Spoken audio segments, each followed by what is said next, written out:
కార్యక్రమానికి సభాధ్యక్షులు పెద్దలు అల్లం నారాయణ గారు, వేదిక మీద ఉన్నటువంటి గౌరవ పెద్దలు, వేదిక ముందున్నటువంటి సోదరులు సోదరిమణులందరికీ పేరు పేరున సామాజిక ఉద్యమ వందనాలు. గద్దరన్న గురించి ఈరోజు మాట్లాడడం అంటే అది ఒడవని ముచ్చట. కానీ ఇప్పటికే 9:10 కావస్తుంది. సమయం లేదు కాబట్టి ఒక 2 నిమిషాల్లో మాట్లాడి నేను ముగిస్తా. గద్దరన్నను చిన్నప్పటి నుంచి అసలు గద్దరన్నను జీవితంలో ఒకసారి మాకు చూసే అవకాశం వస్తుందని మేము అనుకునేవాళ్ళం. గద్దరన్న ఇంతకుముందు చెప్పినట్టు జననాట్య మండలి పాట అంటే అది గద్దరన్న పాటే అని భావించేవాళ్ళం. అట్లాంటి గద్దరన్న నిజంగా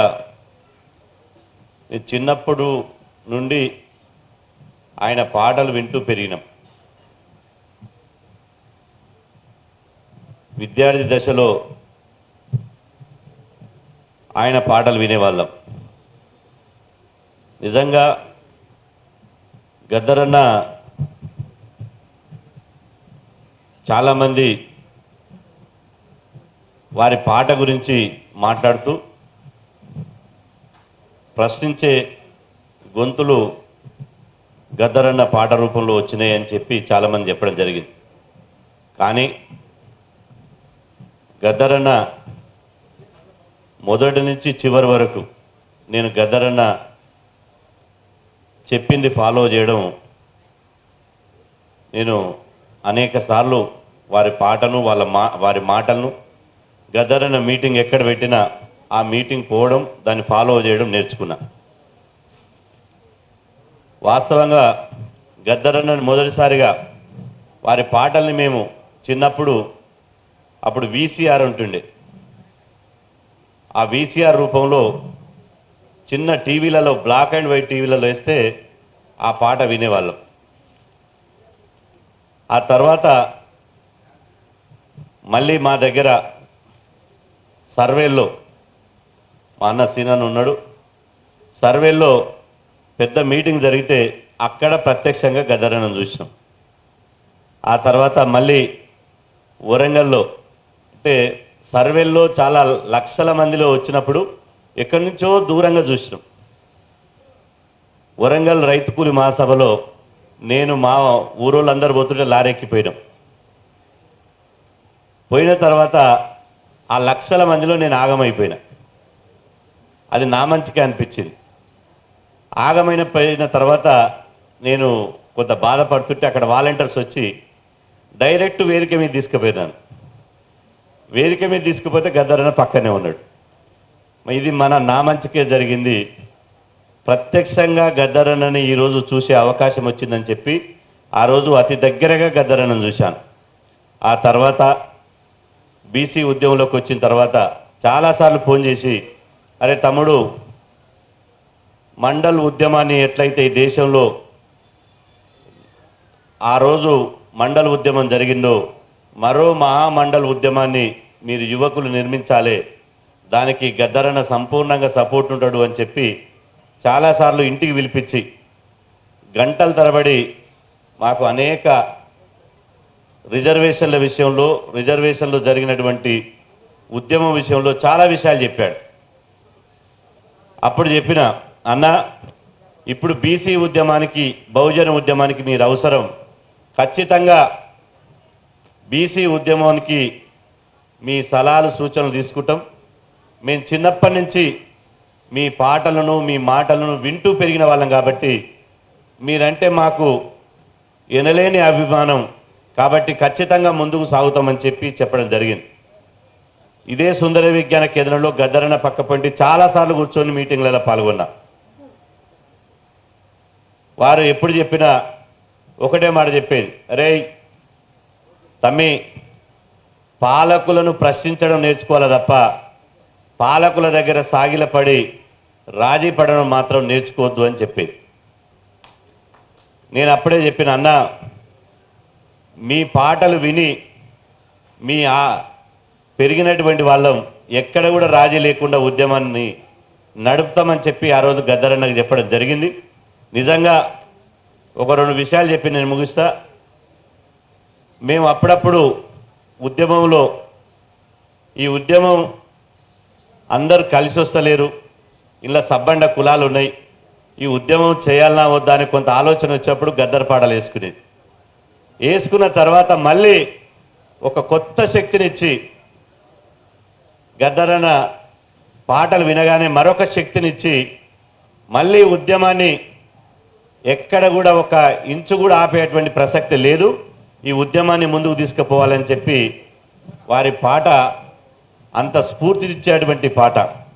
కాబట్టి ఖచ్చితంగా ఈరోజు గద్దరన్న గురించి మాట్లాడుకోవడం అంటే నిజంగా నేను చాలా సందర్భాల్లో అనుకునేవాడిని, నేను చిన్నప్పుడే ఊహించేవాడిని, గద్దరన్న చనిపోతే, ఒకవేళ చనిపోతే అసలు పాట ఆగిపోతుందేమో, గద్దరన్నతోటే పాట అక్కడితోటే ఆగిపోతుందేమో అనుకునేది. కానీ తర్వాత గద్దరన్న వారసత్వాన్ని, గద్దరన్న యొక్క శిష్యులు లక్షల మంది తెలంగాణ రాష్ట్రంలో పుట్టుకొచ్చారు. గద్దరన్న యొక్క మాండలికాన్ని, గద్దరన్న యొక్క పాటలు పాడే విధానాన్ని,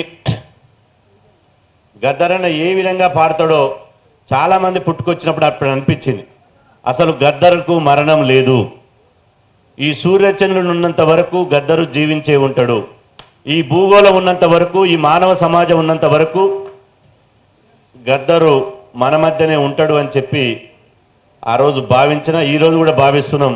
గద్దరన్నకు మరణం లేదు, గద్దరే ఒక విప్లవ తిరుగుబాటు, గద్దరే ప్రశ్నించే గొంతుక, గద్దరన్నే ఈ సమాజం యొక్క చైతన్య స్ఫూర్తి. కాబట్టి ఆ గద్దరన్న నేర్పినటువంటి బాటలో చివరిగా ఇక్కడ పల్లె పల్లెకు పాట, పార్లమెంటుకు బాట అని పెట్టిండు. అప్పుడు ఫోన్ చేసిండు, ఫోన్ చేసి, అరే తమ్ముడు, అప్పుడు ఆయుధం పట్టుకొని రాజ్యాన్ని కూల్చేయాలని చెప్పిన, ఇప్పుడు జమ్మి చెట్టు మీద పెడదాం ఆయుధాలని, నువ్వు రా, బహుజనులం అందరం ఒక్కటే అయిదాం, ఈ జమ్మి చెట్టు మీద పెట్టిన ఆయుధాలను అక్కడనే ఉంచుదాం, ఓటు అనే ఆయుధాన్ని చేతపట్టుదాం, పల్లె పల్లెకు పోదాం, పార్లమెంటు ద్వారా మన బహుజన రాజ్యాన్ని తెచ్చుకుందామని చెప్పి ఇదే సుందరయ్య విజ్ఞాన కేంద్రంలో చివరిసారి మీటింగ్ పెట్టడం జరిగింది. వారితో కూడా పాల్గొనడం జరిగింది. కాబట్టి గద్దరన్న స్ఫూర్తితో, ఎందుకంటే మొన్న మా కేంద్ర మంత్రి బండి సంజయ్ అన్న గద్దర్ అవార్డులు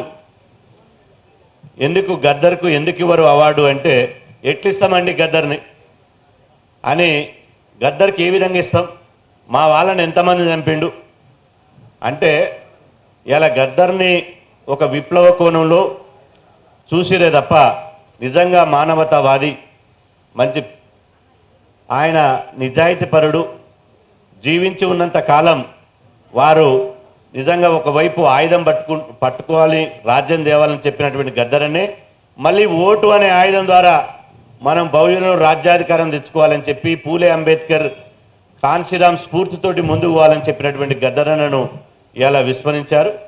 ఏదేమైనప్పటికీ తెలంగాణ ప్రభుత్వం గద్దరన్న పేరు మీద అప్పుడు నంది అవార్డులు ఇచ్చినట్టే గద్దరన్న పేరు మీద సినిమా అవార్డులు ఇవ్వాలని చెప్పడాన్ని మనమందరం 100% స్వాగతించాలి. గద్దరన్నని కులం కోణంలో చూడొద్దు, గద్దరన్నని మతం కోణంలో చూడొద్దు. గద్దరన్నే ఒక ప్రపంచం, గద్దరన్నే ఒక సమాజం, గద్దరన్నే ఒక స్ఫూర్తి. ఆయన పేరు మీద అవార్డులు అందుకున్న వాళ్ళు అదృష్టవంతులు తప్ప ఇలా గద్దరన్న పేరు మీద అవార్డులు ఇస్తే ఎట్లా అనే ఒక ప్రశ్న మాత్రం రావద్దు. వచ్చినా దాన్ని మనమందరం ఖండించాల్సినటువంటి అవసరం ఉన్నది. అదేవిధంగా గద్దరన్న పేరు మీద తెలంగాణ ప్రభుత్వం బెల్లన్న ఉన్నాడు. ఇలా 2 ఎకరాలలో గద్దరన్న స్మారక స్మృతి వనం పేరుతో వారు ఏర్పాటు చేస్తామని చెప్పడం జరిగింది. గౌరవనీయ ముఖ్యమంత్రి రేవంత్ రెడ్డి గారితో మీరు మాట్లాడి ఇలా మా సూర్యమన్న అదే డిమాండ్ తోటి, ఎందుకంటే గద్దరన్న పేరు మీద, ఎందుకంటే భవిష్యత్ తరాలను గద్దరన్న చరిత్ర అందించడానికి కొంతమంది నేను ఇంతకుముందు చెప్పినటువంటి నాయకులు ఎవరైతే ఉన్నారో గద్దరన్నని కేవలం ఒక నక్సలైట్గా, గద్దరన్నని ఒక విప్లవకారుడై చాలామందిని చంపినట్టుగా చిత్రీకరిస్తుంది తప్ప గద్దరన్న ఒక లక్షలాది మంది జీవితాల్లో, కోట్లాది మంది జీవితాల్లో మార్పును తీసుకొచ్చినటువంటి గొప్ప నాయకుడిగా చూడడం లేదు. కాబట్టి అట్లాంటి నాయకుడిని భవిష్యత్తు జీవితాన్ని భవిష్యత్ తరాలకు అందించాలంటే వారి పేరు మీద స్మారక స్మృతి వనాన్ని ఏర్పాటు చేయాలి.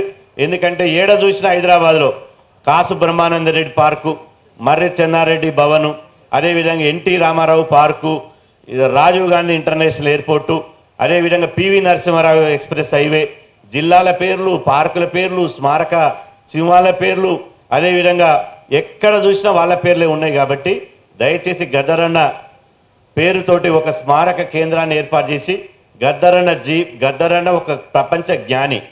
ఆయన అసలు నేను చెప్పాలని చాలా ఉంది, సమయం లేదు, అందరూ మిత్రులు పోతున్నారు. కాబట్టి ఆ జ్ఞానాన్ని, గద్దరన్న జీవితాన్ని భవిష్యత్ తరాలకు అందించాలంటే ఆయన గద్దరన్న పేరుతోటి ఒక స్మారక స్మృతి వనాన్ని ఏర్పాటు చేయాలని చెప్పి ఈ సభ ద్వారా రాష్ట్ర ప్రభుత్వాన్ని డిమాండ్ చేస్తూ ఈ అవకాశం ఇచ్చినటువంటి సభాధ్యక్షుల వారికి, సూర్యమన్న గారికి ప్రత్యేకంగా ధన్యవాదాలు తెలుపుకుంటూ సెలవు తీసుకుంటున్నాను. Thank you.